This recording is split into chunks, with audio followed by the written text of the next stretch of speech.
Salut les amis et bienvenue sur l'Arena Kem où le football mérite d'être vécu. Je suis en colère.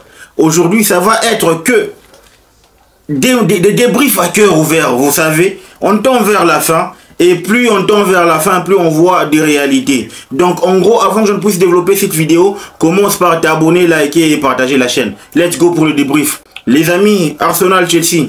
Je le voyais venir. Je le voyais venir parce que ça faisait pratiquement trop longtemps qu'on a vu un Chelsea entreprenant. On n'a jamais vu ça depuis le Boxing Day. Je le réitère encore, je le répète encore une fois. Déjà, quand j'ai vu la compo, je me suis dit, cet entraîneur, en tout cas, n'a aucune idée. Il veut soit aller parquer le bus, soit aller jouer, n'est-ce pas, une possession stérile, ou encore avoir juste un contrôle stérile.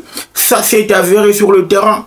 On a vu, déjà de par la compo, tu remets encore Reece James. Même s'il faudra le protéger, on est tous d'accord. Mais pourquoi ne pas commencer avec Fofana et puis tu as un milieu à deux. Et question d'avoir Tariq George, n'est-ce pas, qui commence le match.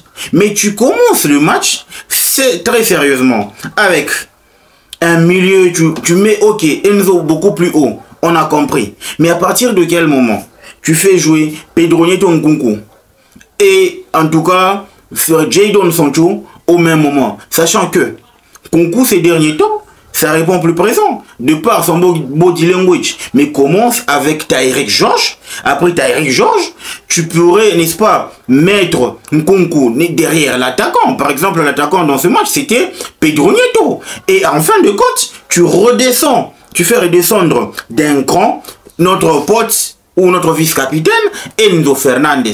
Mais tout ça, c'est vraiment compliqué dans la tête de Enzo Maresca. Il ne parvient toujours pas à comprendre que cette fois-là, on est, n'est-ce pas, en train de chercher à ce que nous puissions sécuriser le top 4. C'est important. Mais malheureusement, il s'entête. Et moi, je pense qu'il est en train de jouer avec ses gars de confiance. Notamment Badiachile,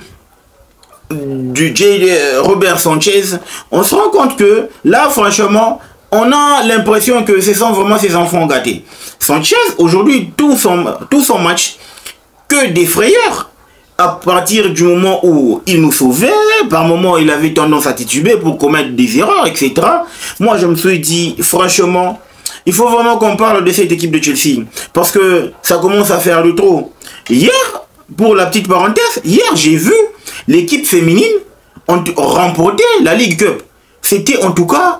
Moi, quand j'ai vu la qualité de jeu et la capacité de gérer de cette équipe, et quand je vois l'équipe masculine jouer, je me rends compte que même si les propriétaires de Chelsea ont déjà lâché la gestion de l'équipe féminine, mais on se rend compte que l'hégémonie reste toujours intacte du côté féminin que du côté, n'est-ce pas, masculin. Parce que là, on a comme l'impression que Chelsea est en train d'apprendre à jouer au haut niveau, d'apprendre à jouer, n'est-ce pas, pour le Big Six. Vous vous imaginez, les amis, depuis le début de la saison, Chelsea n'a gagné aucun match face au Big Six.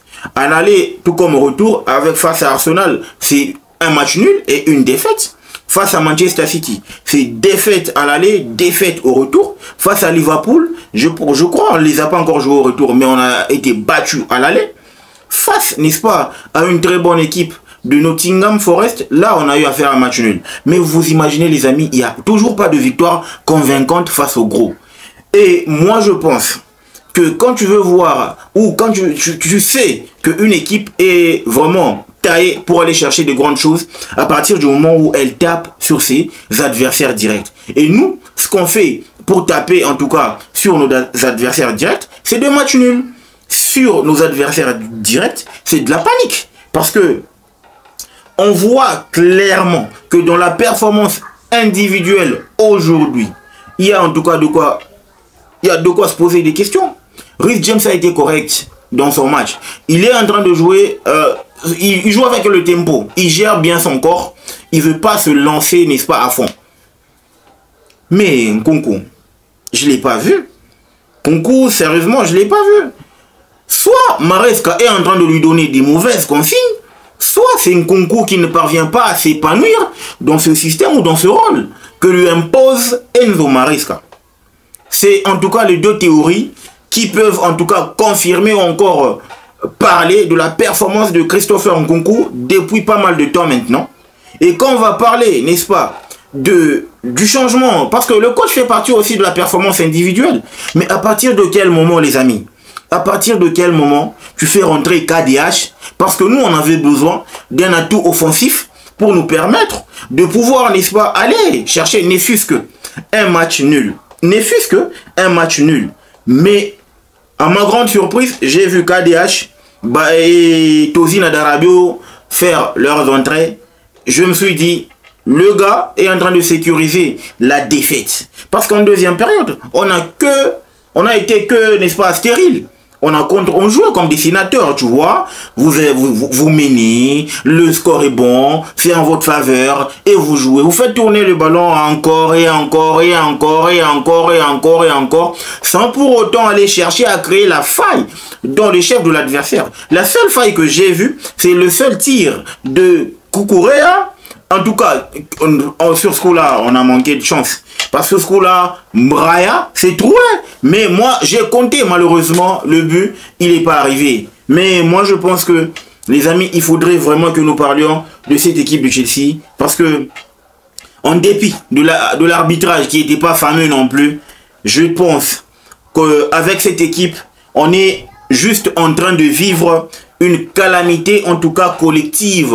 Parce que, j'ai l'impression que il y a en tout cas erreur de communication, il y a erreur de consigne, ou il y a erreur, ou encore il y a faille en termes de consigne, en termes de communication. C'est genre la peur qui s'est maintenant installée dans le chef de cette équipe, dans le jeu, parce que aucun ne nous donne les garanties nécessaires pour croire qu'on va finir ce championnat, cette phase retour en beauté, en sécurisant notre top 4. On a compris le top 1. Le top 1, il est parti. Le top 2, il est parti.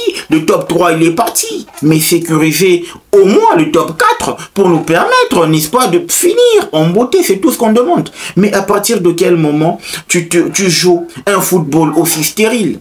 Chelsea, en tout cas, n'est plus beau. C'est un Chelsea, en tout cas, comme on dit, soporifique. Qui est vraiment, qui manque d'idées. Qui est en panne de... Vous imaginez, durant tout le match...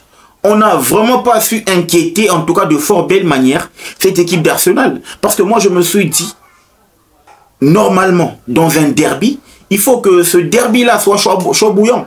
Mais on a vu que c'était Arsenal qui était chaud bouillant et Chelsea qui était là en mode défensif.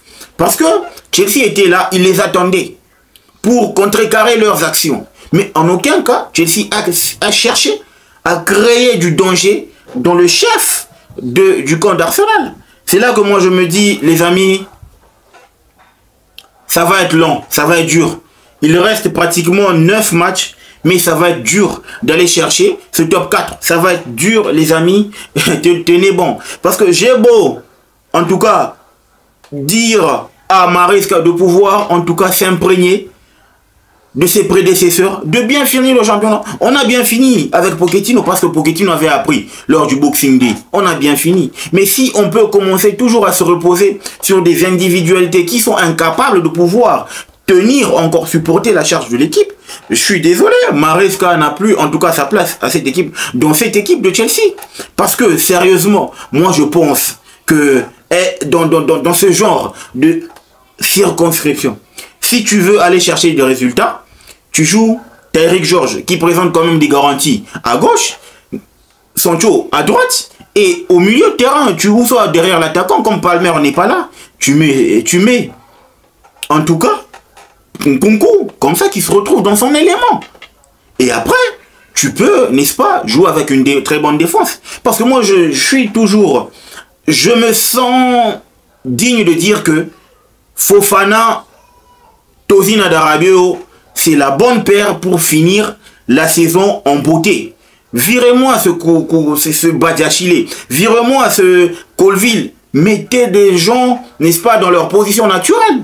Nkunku à sa place, Rhys James à sa place, qu'on finisse en beauté. Je pense que l'équipe va tirer en tout cas sa meilleure, en tout cas de performance, en jouant avec des éléments clés à leur poste de prédilection. Question d'aller chercher les résultats pour bien finir en beauté. C'est tout ce que je demande à Enzo Maresca. On n'a plus aucune compétition à part la Barclays Premier League ainsi que la Conference League qui ne mène nulle part. Parce que si jamais on remportait la Conference League, c'est automatiquement la Ligue Europa. Mais nous, on n'en veut pas. On veut jouer en Champions League. Vous voyez quand le chant, l'hymne, le retentit, n'est-ce pas, dans le stade. Vous voyez ça? Ça, c'est ce qu'on aspire à cela. Maresca, please help us to finish in top 4. It will help us a lot. That's what we ask. No more things. No more things. Pas rien. Just qualification. Just qualification. C'est tout. Les amis, c'était là la défaite. 1-0 face à Arsenal. On a perdu encore une fois face au Big Six. J'ose croire qu'on va se retrouver, les amis. N'oubliez pas de vous abonner. Abonnez-vous en masse. Ne lâchez pas mentalement cette équipe de Chelsea. Ne lâchez pas émotionnellement. Je commence à avoir peu de vues. Je compte sur vous. Le football mérite d'être vécu. Ciao.